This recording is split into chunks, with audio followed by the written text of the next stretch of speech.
Hey all, and welcome. I will be reading to ya.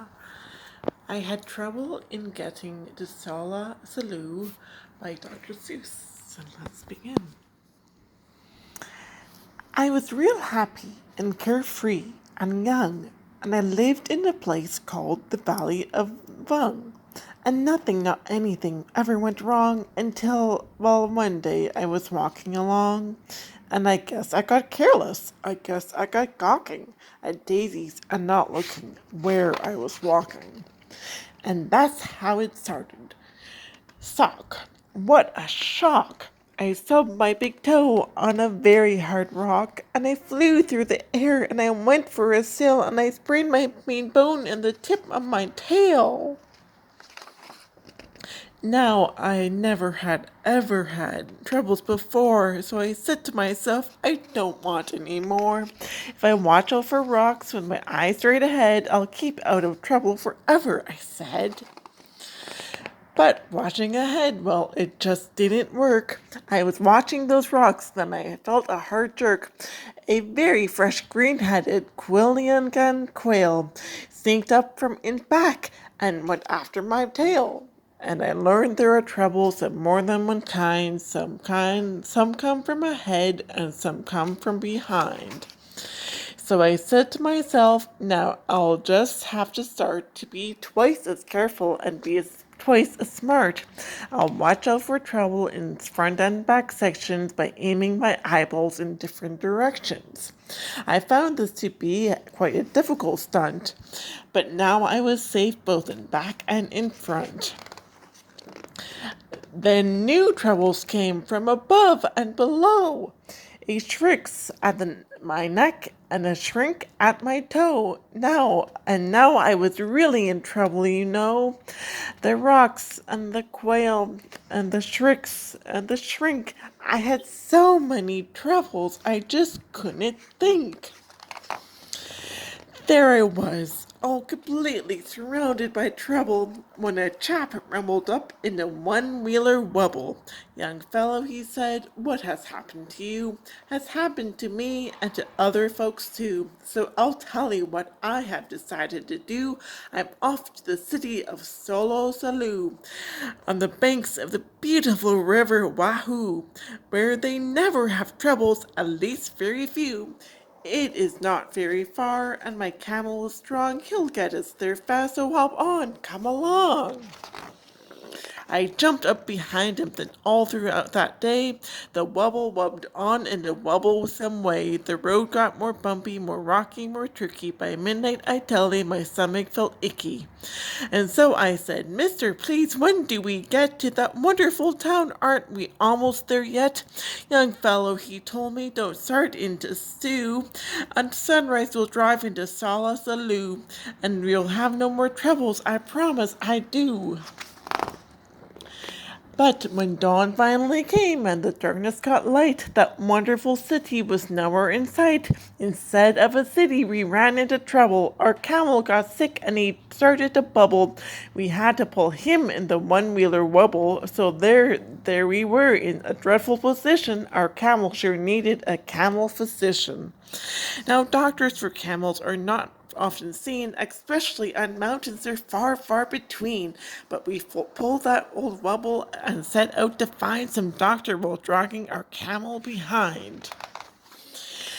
I pulled, and pulled. Then the next thing I knew, I was pulling the camel and the wobble chap too. Now really, I thought this is rather unfair, but he said, no, don't you stew. I am doing my share. This is called teamwork. I furnish the brains, you furnish the muscles, the aches, and the pains. I'll pick the best roads, tell you just where to go, and we'll find a good doctor more quickly, you know. Then he sat and he worked with his brain and his tongue, and he bossed me around just because I was young. He told me to go left, then he told me to go right, and that's what he told me all day and all night. Next morning we located Dr. Sam Snell, who knew about tonsils and camels as well. Our camel, he said, had a bad case of leaks and should lie flat in bed for at least 20 weeks. I was tired, how I wanted to crawl in that bed, but the wobble chap sent me away and he said, "Your troubles are practically all at the end. Just run down that hill and around the next bend, and we'll come to a happy way bus route, my friend. The happy way bus leaves at 4:42 and will take you directly to Solla, Sollew, on the banks of the beautiful river Wahoo, where they never have troubles, at least very few." Well, the bus stop was there, and that part was just fine. But tacked on a stick was a very small sign saying, "Notice to passengers using our line. We are sorry to say that our driver, Butch Myers, ran over 4 nails and has punctured all tires. So until further notice, the 442 cannot possibly take you to Solla, Sollew. But I wish you a most pleasant journey by feet. Signed, Bus Line President Horace P. Sweet." So I went on my feet, thanks to Horace P. Sweet, and that Horace P. Sweet almost ruined my feet. 100 miles later, my feet were so sore. Then, when did you know it, it started to pour. I was drenched to the skin when a chap in his liquor splashed up and he yelled, "It's a midnight jinker." The midnight jinker came very early this year and is not going to be very comfy round here. Any fool would get out, so I packed up my things and I'm off to my granddaddy's out in Palm Springs. "Take cover," he yelled. "Use my house if you wish." Then the chap in the liquor splashed off like a fish. I ran in the house and I fell in a heap. I needed my rest, but I just couldn't sleep. Did you ever sleep when your feet were like ice, with a family of owls and a family of mice? I listened all night to the growls and to the yowls and the chattering teeth of those mice and those owls. Well, the midwinter jicker howled horrible howls. I tossed and I flipped and I flopped and I flept. It was 5:15 when I finally slept. Then I dreamed I was sleeping on billowy billows of soft silk and satin marshmallows of pillows. I dreamed I was sleeping in Solla, Sollew, on the banks of the beautiful river Wahoo, where they never have troubles, at least very few. Then I woke up, and it just wasn't true. I was crashing downhill in the flubberless flood, with suds in my eyes and my mouth full of mud, and my nose full of water, and my ears full of shrieks of the owls flying off with the mice on their beaks. And I said to myself, "Now I really don't see why troubles like this have to happen to me." I floated 12 days without toothpaste or soap. I practically almost have given up hope when someone up high shouted, "Here, catch a rope." Then I knew my troubles had come to an end, and I climbed up my rope, calling, "Thank you, my friend." I got to the top, but it wasn't a friend, and I saw that my troubles were not at an end. A big man on a horse carried me out of my wits. He bellowed, "I'm General Genghis Khan Schmitz. There's a war going on, and it's time that you knew. Every lad in this land has his duty to do. We're marching to battle. We need you, my boy. We're about to attack. We're about to destroy the perilous boozer of Pomuz to pass. So get into line or private, first class." He gave me a shooter and one little bean, which was not very much if you see what I mean. And then he yelled, "Get that boozer, attack without fear. The glorious moment of victory is near." And the glorious general led the advance with a glorious swish of his sword and its lance, and a glorious clank of his plated pants.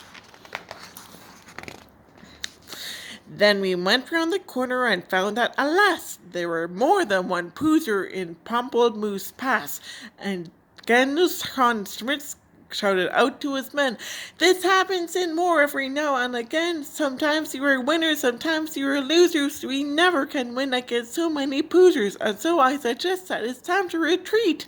And the army raced off on its tin-plated feet. There I was, with more Poozers than I've ever seen. There I was, with my shooter and only one bean.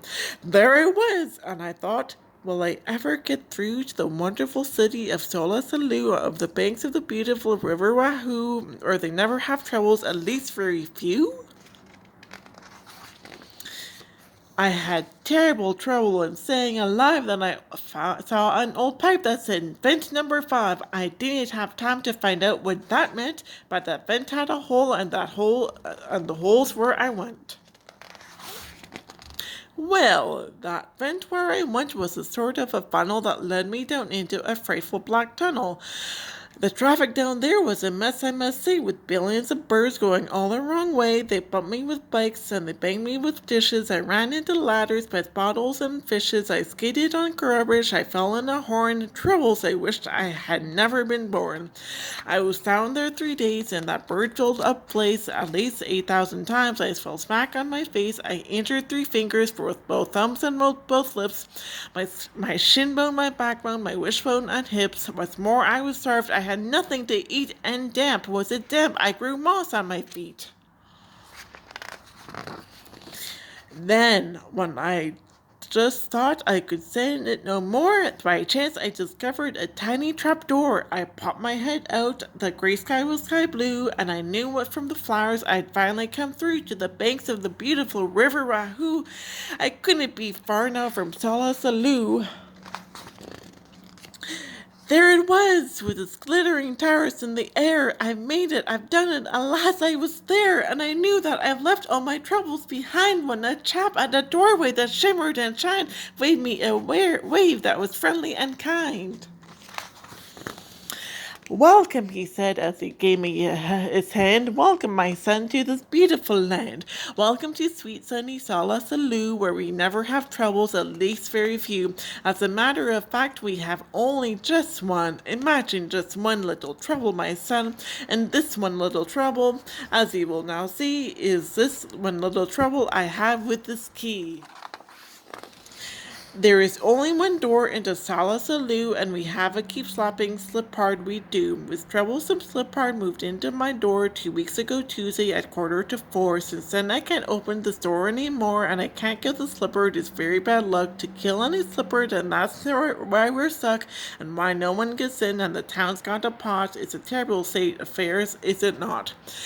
And so, said the doorman of Sollew, my job at the door here is finished. I'm through, and I'll tell you what I have decided to do. I'm leaving, he said, leaving Sollew on the banks of the beautiful river Wahoo, where we never have troubles, at least very few, and I'm off to the city of Boolaboo on the banks of the river Woo-Wow, where they never have troubles, no troubles at all. Come along with me, he said as he ran, and we'll never have any more troubles, young man. I've had no more troubles, that's what the man said, so I started to go, but I didn't. Instead, I did some quick thinking inside of my head. Then I started back home to the Valley of Vung. I know I'll have troubles, I'll maybe get stung, I'll always have troubles, I'll maybe get bit by that green-coated quail on the place where I sit, but I bought a big bat. I'm all ready, you see. Now my troubles are going to have troubles with me.